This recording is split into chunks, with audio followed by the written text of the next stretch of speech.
Hi, Andy Henderson here from Forward Thinking. I'm your Sherpa guide, and today we're talking about being more amoeba, building a winning culture by looking at the properties of the amoeba and copying them. Saying far-fetched? Well, listen, let's talk you through and let's share this.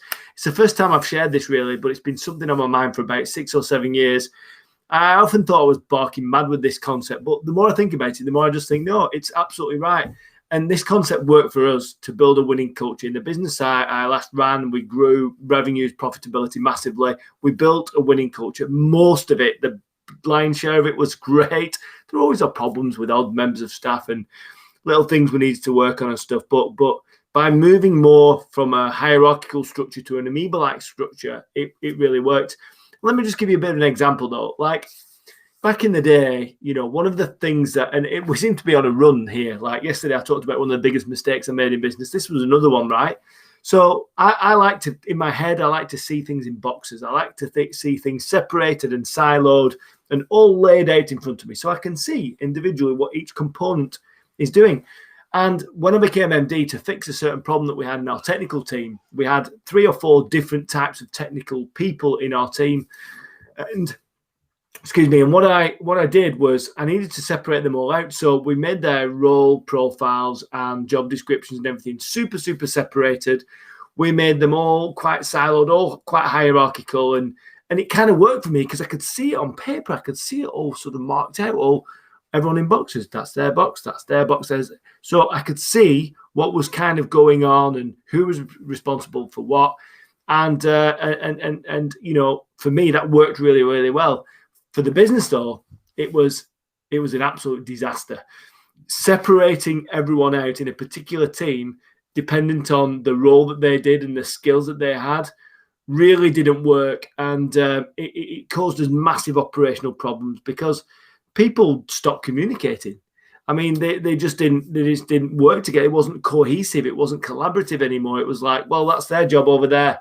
It's not my job, and that's not a great place to be. When you're in a business trying to build collaboration, trying to build community, you don't want people saying that's not my job or that's his job, it's not my responsibility, I'm not doing that. And of course, what happens is things start falling down the cracks. Those odd phone calls from a customer, those missed callbacks, those missed email updates, that missed service incident, that missed sales call, whatever it is, things start falling down the cracks, and then it becomes really, really overly burdensome to manage. You start managing through more of a KPI-driven environment, and honestly, it didn't work. So what do? Well, we changed things, we evolved things, and we became more amoeba-like. But before I get onto that, eventually this business that we built, we made it really good. We grew it. We did some great stuff. We built a great culture. We doubled it in size, whatever. You've heard all the story before. But then what happened when we built it, it was then sold. And when the business was sold, the business that bought it started to put everyone back in boxes again. And that was the death knell for me, because I started to hear people who were very, very good team members, very, very collaborative in their approach, very, very, community-led. They believed in the organization. They believed where we were trying to get to. And when I started to hear some of those people saying, that's not my job, I knew it was game over. I knew we had gone backwards so far. I knew that it was going to be such an absolute battle to try and retrospectively refit this amoeba-like concept into a much bigger business that was now forcing us down the route of silos and hierarchy.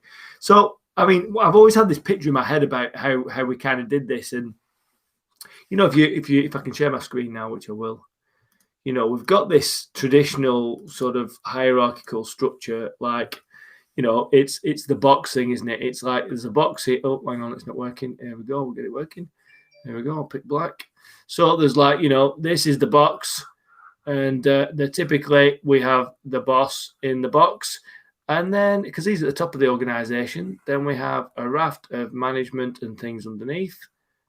So we've got this going on. And then we've got another person in this box. This could be a functional structure. It could be an actual people structure. But you're going to get the message in a minute. And I think this is incredibly antiquated now. I just don't think it works. I don't think it serves the purpose of a modern business at all, because in these boxes you have people or divisions, and if you think about it as I'm drawing this out, look at the gaps between people. Look at the air gaps between people in this business. Whether these are people in boxes, individual people, or whether these are teams. It can't be good, can it? So what you have is you have everyone separated.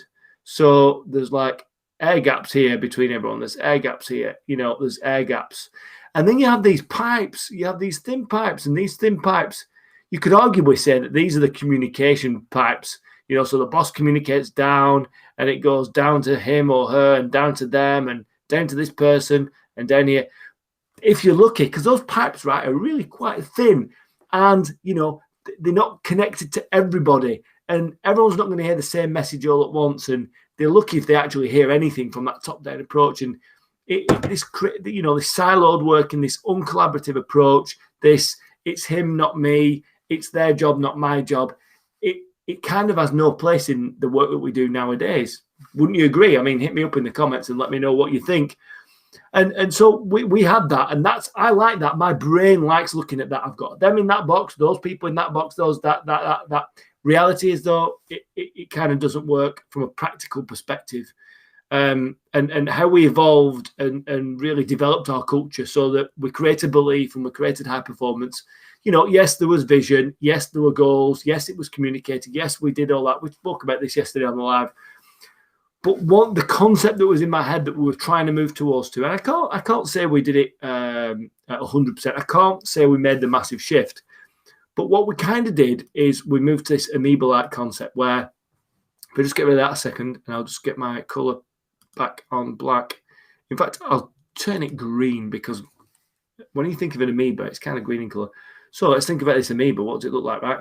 So let's get this amoeba drawn out. So what is an amoeba? It's a single-celled organism, as you learnt in biology. And it kind of looks like that. But imagine if your organization was a single-celled organization. It's one thing with one purpose. I mean, you might not have a clear purpose as your organization. That's one of the first things you need. You need a vision as well. Because when you're a single-celled organism, the communication is strong, it's consistent, and you've got all those people, and let's say all those skills all working in tandem at a given point in time to meet the demands of its stakeholders, its customers, the market need, and everything. So imagine in this single-celled organism, you've got people. Let me just get this right. People. You've got skills. You've got beliefs. You've got passion. You've got energy. I can't even write anymore. I don't think energy. I thought I'd use some new technology today. Anyway, you can kind of get the message. And let's say out here you've got market need or market forces, and you've got customer need. You've got stakeholders. And what we do is the whole thing kind of moves towards where it's needed. So instead of it being like a hierarchical box-led thing where, it's not my job, it's not my job. Well, it gets to a level where it's like, well, who's got the skills? We've got this problem, or we've got this market need, or we've got this customer requirement, or whatever it is. It's not like, well, it's a purchasing requirement, so we need to speak to the purchasing team. Yeah, well, we might need to do that. But actually, there might be someone else in the business, in a different team or different department, that's got the exact skill set we need to really flipping delight this customer interaction, whatever it is, and working in this way, less boxes, less little strands of communication, be more amoeba. It's single-celled organism, massive communication. There's no thin wires of communication. It's constant. The communication is coming out from all the business. It's like the business are working out loud. Yeah, can you imagine that? Like the business is working out loud. These little pipes of communication are not there anymore. No one's in boxes. Sure, people need to know who they report to and who the boss is and what kind of team they're in, which has a general skill set and a general need to perform this particular function. But actually, if we stripped out job titles, if you just took the job titles out of it and created belief, created purpose, created vision, and encourage the whole operation, the whole organization to work as one single-celled organism.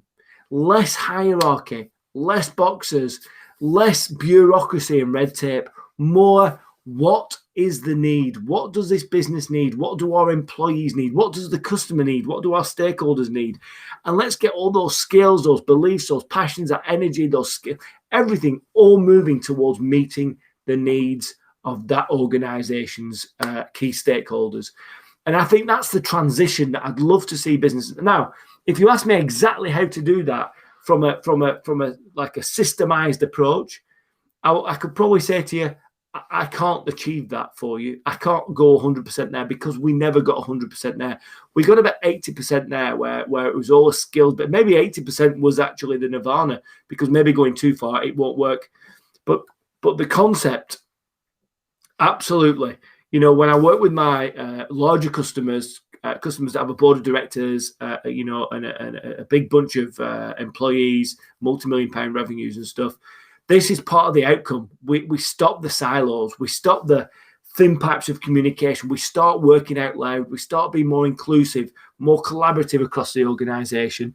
We create the purpose. We create the vision. We create the goals. We get everyone involved in that process, and we communicate this. And when you communicate this type of stuff with the whole workforce, with the whole people team, then you start creating belief. You start creating belief. When you start creating belief, high performance follows. And that is what I'm a massive advocate for.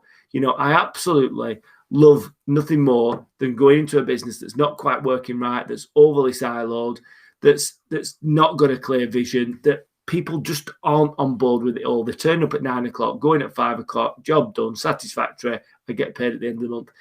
That's not why we want people to work. We want people to get meaning from their work. We want people to feel part of this amoeba-like structure, don't we? Don't you? Do you not want this for your organization? Well, I would hope so. And it kind of, if you do, then it's worth having a conversation. And if there's anyone out there wants to collaborate and actually bring this structure, this amoeba type thing, totally to life on the back of Success GPS, moving into the cultural sphere, just let me know. I'd love to converse with you about how this could possibly happen. So hope you've enjoyed that live. As I say, I've been wanting to do that for ages, just to highlight the differences in that transition from hierarchical structure to single-celled, sort of amoeba-like structure. And I think we're going to see a lot. I think we're already seeing a lot of that type of structure now in businesses. I think in a modern business that's built without the traditional paradigms, the traditional recipes of building a business, they've built a business to fulfill a need in the marketplace. I think you'll find less hierarchy, more amoeba. And I think those businesses are going to win out over the others over time. So hope you've enjoyed that. Andy Henderson, Sherpa Guidance. It's been great to see you. It's Wednesday. My next live will be Friday. I call it the reflection section because Fridays are a great chance to reflect on the week, the ups, the downs, the successes, the failures and lessons learned, and share that with you all on Friday afternoon. So I'll see you then. Just remember,